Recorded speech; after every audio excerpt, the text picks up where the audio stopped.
Naam, uhali gani mpenzi mtazamaji wa Dollywood Studios. Karibu sana katika kipindi chako pendwa cha Kindaki Sports.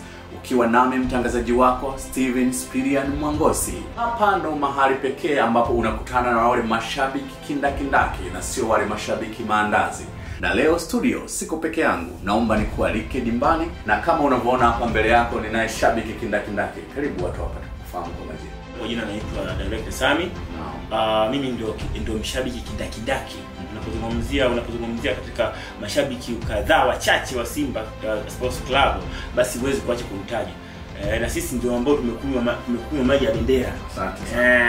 Na sisi ndio tunao kwa sasa hivi ninapokuambia ndio kipindi chetu sisi ambacho cha kungarisha timu kama 10 hivi za Sekafa. Nawakilisha nchi sio moja. Na unajua atuongelee timu moja.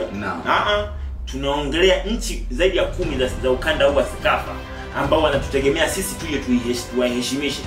Kwa tunategemewa na nchi nyingi sana. Okay, Director Sami. Nafikiri hata mtazamaji pia anafahamu kwamba tarehe 20 mna mtanange mzito.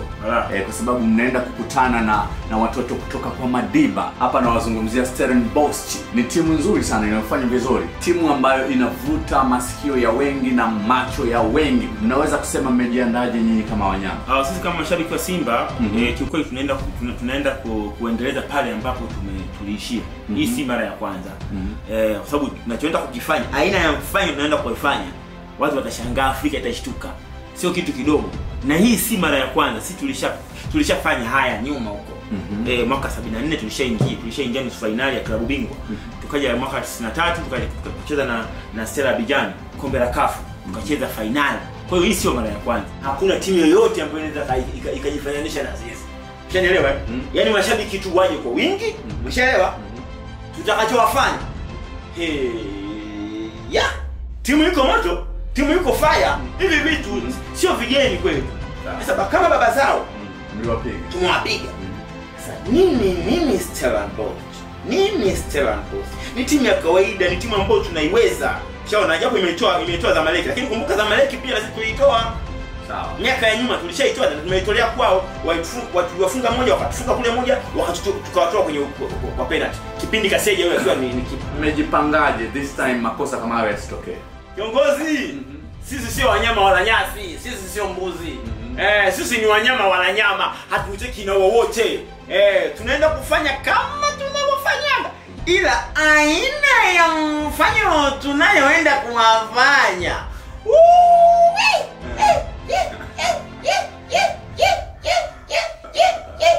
Nakwambia hivi, Afrika nzima itashtuka. Sio Tanzania. Afrika nzima itashtuka. Nao Stellenbosch hawatakuja kusahau tena timu ya Simba. Mimi nakwambia.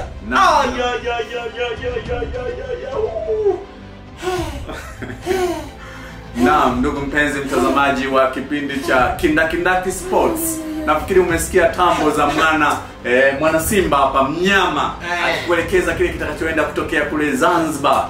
Basi mimi na wewe najua hatujui. Naomba tuendelee kufuatilia katika channel yetu hii hapa, lakini tusikose kufuatilia ili tuweze kuthibitisha haya aliyosema kweli yaliomo yatakuwemo. Yamo, niamini mimi yamo. Kwa mimi hapa naigiza. Mimi sio mwigizaji bwana. Mimi naongea uhalisia. Asante sana. Basi endelea kusubscribe kwenye YouTube channel yetu, lakini usisahau pia kutufollow katika mitandao ya kijamii kama tulivyoorodhesha hapa. Ulikuwa nami mtangazaji wako Steven Spirian Mwangosi, lakini sambamba nilikuwa Director Sami ndani ya nyumba. Mpaka wakati mwingine. Ciao.